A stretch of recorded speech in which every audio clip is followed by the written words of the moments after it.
সম্মানিত দিনী ভাই বোন, এসব মাধ্যম হারাম, এর ব্যবসা হারাম, কিনা হারাম, বিক্রি করা হারাম। ওলা তুয়াল্লেমহুন না, এদের গান বাজনা শিখিয়ে দিও না। হেডমাস্টারের হেডমাস্টারই চলে না গান বাজনা ছাড়া।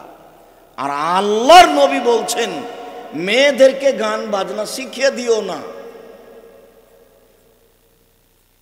বাদ্যযন্ত্র নাচ শিখিয়ে দিও না, আল্লাহর নবীর আদেশ, নিষিদ্ধ আদেশ। অসামানহুন্না হারাম, এদের মাধ্যমে উপার্জন পয়সা হারাম। সিনেমা হোক, দোকান দিয়ে হোক, টিভি চালিয়ে হোক, যত মাধ্যম আছে গান বাজনা বাদ্যযন্ত্র নাচ দিয়ে উপার্জন সব হারাম, টোটালই হারাম, সম্পূর্ণরূপে হারাম। হারামের ভাষা এবার শুনি।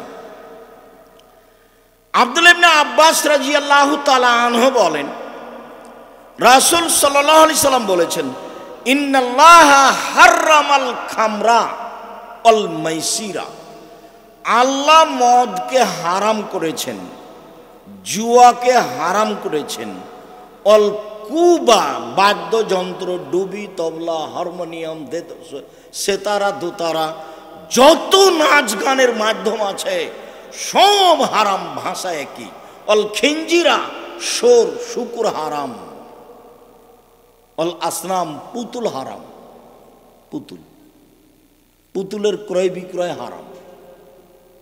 আপনার স্ত্রী একটা তরকারির বাটি কিনেছে, সেটা হলো কাতল মাছ। আপনার স্ত্রী একটা আয়না কিনেছে, আয়না, সেটা হলো রুই মাছ। আর আপনি আপনার ছোট বাচ্চার জন্য পেশাব পায়খানার একটা পট কিনেছেন, সেটা হলো ঘোড়া। ধর্ম পাগল হয়ে গেছে আপনার কাছে। আপনাকে যদি আমি অশিক্ষিত মূর্খ প্রমাণ করতে না পারি, জাতির সামনে বক্তব্য দেব না। বাংলাদেশ নয়, সারা পৃথিবীর যারা গত রাত্রে ইহুদি খ্রিস্টানদের এই খেলতামাশা বাদ্যযন্ত্রে আতশবাজিতে অংশগ্রহণ করেছে, ওরা পৃথিবীতে সবচেয়ে অশিক্ষিত, বর্বর, বন্য, অসভ্য। এদেরকে যদি আমি ইতর শ্রেণীর প্রমাণ করতে না পারি, আমি জাতির সামনে বক্তব্য দেব না। মূলত আপনাকে ইতর শ্রেণী প্রমাণ করা আমার কাজ। আপনাকে বর্বর, অসভ্য, ঘৃণিত, কুকুর শ্রীগাল প্রমাণ করা আমার কাজ। আপনাকে যদি আমি কুকুর শ্রীগালের মতো মানুষ প্রমাণ করতে না পারি, জাতির সামনে বক্তব্য দেব না। জাতির ধারধারি নেয়। আপনি টাকা দিবেন, তারপর আমি চলবে, এই পাতা আমি কোনোদিন পড়িনি, 90 সাল থেকে মাঠে আছে। সভাপতি সেক্রেটারি আমাকে বলবেন বক্তব্য দেন, তারপরে আমি দিব, এরকম হিসাব আমার মাথাতে আল্লাহ দেয়নি। ওই পরিবেশ আল্লাহ আমার কাছে নিয়েই যায়নি। আপনি মসজিদের ইমামকে দেন 5,000 টাকা বেতন, আমি দিই 13,000 টাকা বেতন। একবার জুমার খুতবা দিবে, যাতায়াত 13,000 টাকা, ভাতেও 10,000 টাকা, আমি 13,000 টাকা দিই। আপনি ভাবতে পারবেন না। শিক্ষকের বেতন লাখের মতো, 32 লক্ষ টাকা বেতন লাগে। এখন থেকে জানুয়ারি থেকে প্রায় 35 লক্ষ টাকা লাগবে বলে ধারণা করা যাচ্ছে। শিক্ষক সৌদি আরবের আছে, শিক্ষক ইন্ডিয়ার আছে, শিক্ষক বাংলাদেশের আছে। 3 ধরনের খাদ্য রান্না হয়, সৌদি আরবদের ভিন্ন, ইন্ডিয়ানদের ভিন্ন, আমরা সাধারণ আমাদের ভিন্ন। এর নাম জামিয়া সালাফিয়া। দূরেতে নাই, বাড়ির পাশে আছে, যাবেন। এই যে 13-14 ফেব্রুয়ারি যাবেন, হিংসাতে কি আছে? মন বড় করলে শান্তি পাবেন, আর মন ছোট করলে কষ্ট পাবেন।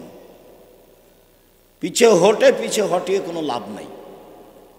জামিয়া সালাফিয়া বৈদেশিক পয়সা দিয়ে চলে না, জামিয়া সালাফিয়া সংস্থা দিয়ে চলে না, জামিয়া সালাফিয়া কোনো বিত্তশালী দিয়ে চলে না। এমন কোনো মানুষ নাই মাটির ওপরে যে বলতে পারে আব্দুর রাজ্জাক সাহেব আমার কথা শুনতে হবে, আমি এখানে কোটি টাকা দিই। এরকম জামিয়া সালাফিয়া কোনো ব্যক্তি নেই। জামিয়া সালাফিয়া রসিদ বহি বাইরে ব্যবহার হয় না। কোনো শিক্ষক রসিদ নিয়ে বাইরে যেতে পারবে না, হলে জরিমানা হবে। ওর কাজ মাস গেলে বেতন নিবে, 25 তারিখ থেকে নিয়ে 30 তারিখের মধ্যে, 1 তারিখের মধ্যে বেতন পাবে। বেতন নিয়ে গিয়ে আহাল পরিবার নিয়ে খাবে। প্রতিষ্ঠান কিভাবে চলছে তার ভাববার বিষয় নয়। দেশের আপনারা আমার 2000, 5000, 10,000, 50,000 টাকা দিয়ে জামিয়া সালাফিয়া চলে, তার নাম জামিয়া সালাফিয়া। 519 জন এতিম আছে। সারা দেশ জুড়ে এতিম এতটি খুঁজে পাবেন না আপনি। 519 জন খালি এতিমই আছে। 5000 ছেলে মেয়ে আছে, 300 জন শিক্ষক শিক্ষিকা আছে। শিক্ষক অফিসে বসে 60, 62, 65 জন শিক্ষক আছেন। কেউ কারো বিরুদ্ধে মুখ খুলতে পাবে না, দল সংগঠনের কথা বলতে পাবে না, কথা বলাই নিষেধ।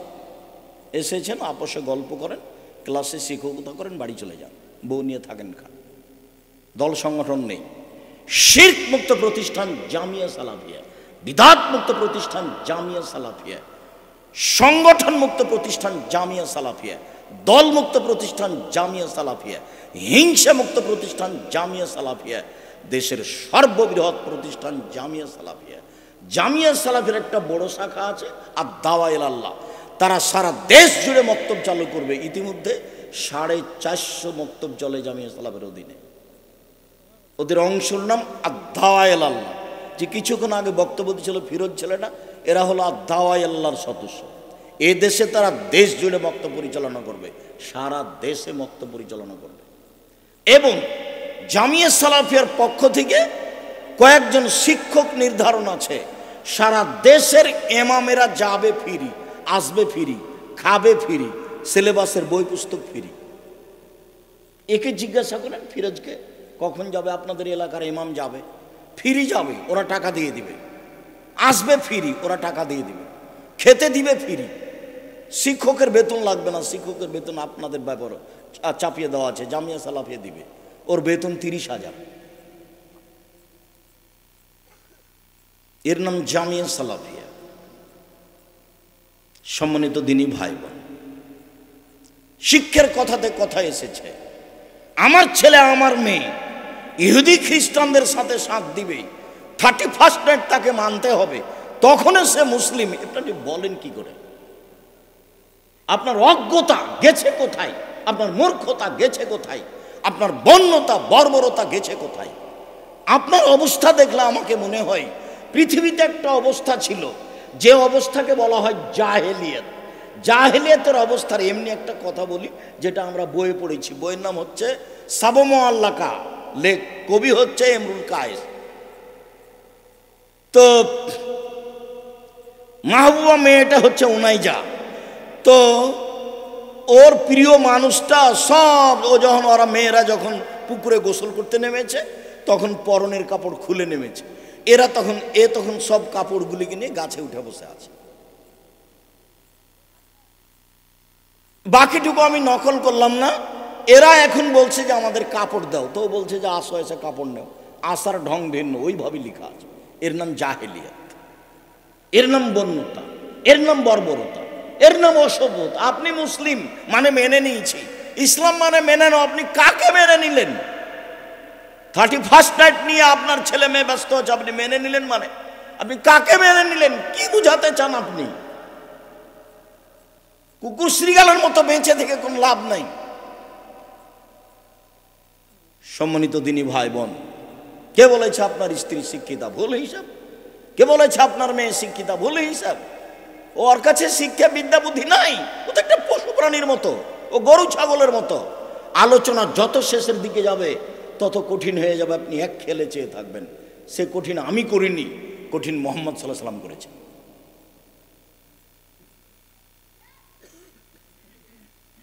উকবা বিন আমির রাদিয়াল্লাহু তাআলা আনহু বলেন, রাসূল সাল্লাল্লাহু আলাইহি সাল্লাম বলেছেন, কুল্লু লাহবিন বিহি ইয়ালহু বিহি রাজুল ফাহুয়া বাতিল। সব খেলাই হারাম, সব খেলা হারাম। শরীর চর্চা ব্যতীত যত খেলা আছে সব হারাম। গান হোক, বাজনা হোক, নাচ হোক, ড্যান্স হোক, যেটাই হোক না কেন।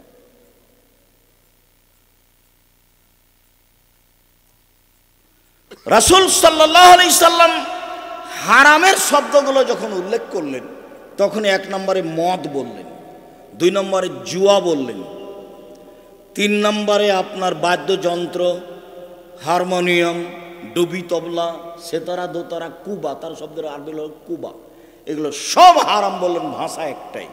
তারপরে বললেন শুকুর, সোর, তারপরে বললেন পুতুল, একই ভাষা দিয়ে বললেন হারাম। তার মানে এই জিনিসগুলো শুকুরের, সোরের পর্যায়ের হারাম। আর আলোচনাও শুকুরের সাথে, বানর সাথে জড়িত। আপনি দেখেন, অপেক্ষা করেন, সব আপনি বুঝতে পারবেন। এবং সেটা অনুবাদেই বুঝবো আমি আর আপনি। সম্মানিত দ্বীনী ভাই বোন,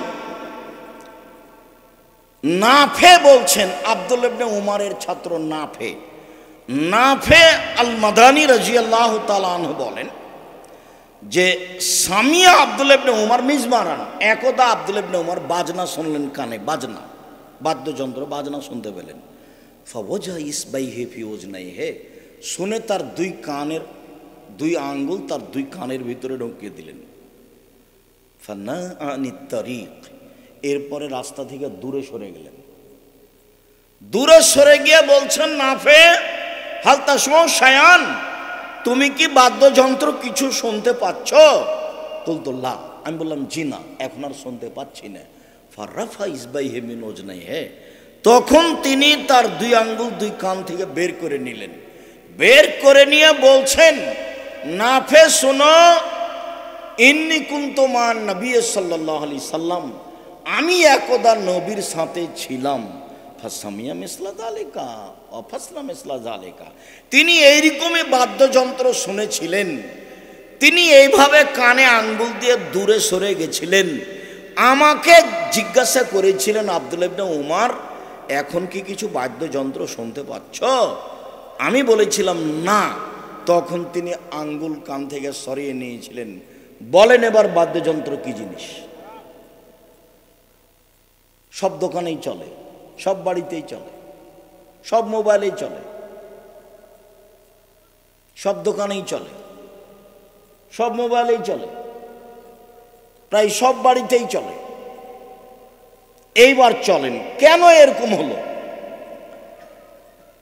আবু মালিক আশআরী রাদিয়াল্লাহু তাআলা আনহু বলেন, রাসূল সাল্লাল্লাহু আলাইহি সাল্লাম বলেছেন, লা ইয়াকুনান্না বাদি আকওয়াম ইস্তাহিলুনাল হিরা ওয়াল হারির ওয়াল খামর ওয়াল মাযির, অচিরেই আমার উম্মতের কিছু মানুষ জেনাকে হালাল মনে করবে, অল খামরা, মদকে হালাল মনে করবে, অল হারিরা, রেশমি কাপড়কে হালাল মনে করবে, অল মাযির, বাদ্যযন্ত্র খেলতামাশাকে হালাল মনে করবে। এটা পাপ নয়। জেনা যেমন পাপ নয়, বাদ্যযন্ত্র তেমন পাপ নয়, আমার উম্মত মনে করবে। এবং হাদিসে, হাদিস বুখারী মুসলিম, মানে আপনার বিবেচনার কোনো সুযোগ নাই। বুখারী মুসলিম মানে আম গাছে জাম ধরে না, ধরে যেতে পারে। অমাবস্যার রাতে চাঁদ উঠে না, উঠে যেতে পারে। সুঁয়ের ছিদ্র দিয়ে লাঙ্গলের ফাল ঢোকে না, ঢোকে যেতে পারে। এগুলো বাস্তব হয়ে যেতে পারে। বুখারী মুসলিম মানে আমি যা বললাম এতে সন্দেহ আছে বলে কিয়ামত পর্যন্ত চেষ্টা করলে সরিষা ঢোকানো যাবে না, যা বলছি তাই থাকবে। এ কথা আমি বলিনি, এ কথা মুহাম্মদ সাল্লাল্লাহু আলাইহি ওয়াসাল্লাম বলেছেন। এই বাচ্চা, এই মেয়ে, কথা বলো কেন? এই ছেলে কে আছে দেখো তো ওখানে, ওখানে এক পায়ে দাঁড়িয়ে থাকো। কোনো মেয়ে কথা বললে তাকে বের করে দিতে হবে। ওই বাচ্চাগুলোকে তোমরা ধরো, পাড়ার ছেলে যারা দায়িত্ব পালন করছো তারা সেটা কন্ট্রোল করো। আজকে তোমরা বক্তব্য শোনো না, আজকে ওদের কন্ট্রোল করো। অন্য এলাকায় যখন আমি আসবো তখন তোমরা যাও, আজ নয়। আজকে আমাদের সহযোগিতা করো। এক, আমার উম্মত জেনাকে হালাল মনে করবে, ভাষা একটাই। দুই, আমার উম্মত রেশমি কাপড়কে হালাল মনে করবে, ওটা পুরুষের জন্য হারাম। তিন, আমার উম্মত মদকে হালাল মনে করবে। মদের ব্যাপারে কত আল্লাহ বলছেন, কত নবী বলছেন, অথচ আমরা নাকি হালাল মনে করব। বিড়ি, তামাক, জর্দা, সিগারেট তেমন কোনো পাপের কাজ নয়। নির্দ্বিধায় মুরব্বী জর্দা খাচ্ছে, বিড়ি খাচ্ছে, হুজুর খাচ্ছে। হুজুর বলছে মাকরু, মাকরু মানে খারাপ। মাকরুর বাংলা হলো খারাপ। হুজুর খারাপ খান আর আমাদের ইমামতি করে। একটা মানুষ খারাপ খায় ইমামতি করতে পারে, জাতির কি করে? হুজুর বলেছেন মাকরু, আমি কোনোদিন মাকরু বলিনি। আমি আব্দুর রাজ্জাক বিন ইউসুফ বলেছি হারাম। বিড়ি, তামাক, জর্দা, সিগারেট গুলো হারাম। রাসূল সাল্লাল্লাহু আলাইহি ওয়াসাল্লাম বলেছেন 3 শ্রেণীর মানুষ জান্নাতে যাবে না। 3 শ্রেণীর মানুষ জান্নাতে যাবে না। তার 1 শ্রেণীর মানুষ হচ্ছে যারা বিড়ি, তামাক, জর্দা, সিগারেট গুল খায়, মদ খায়, নেশাদার দ্রব্য খায়। আর 1 শ্রেণীর মানুষ যে পুরুষের বেশধারী নারী, এই কথাটাই আসছে যে আমার উম্মত ইহুদি খ্রিস্টানদের সাথে মিশে যাবে। একটু পরে বলছি, মিশে যাবে। এরা পুরুষের পোশাক পরবে, গেঞ্জি গায়ে দিয়ে চলছে, বাপ মাথায় টুপি আছে, বাপের পাঞ্জাবি গায়ে আছে, প্রতি বছরে উমরা করে, হজ করে, সাথে মেয়ে আছে, স্কিন পায়জামা পরে আছে মেয়ে।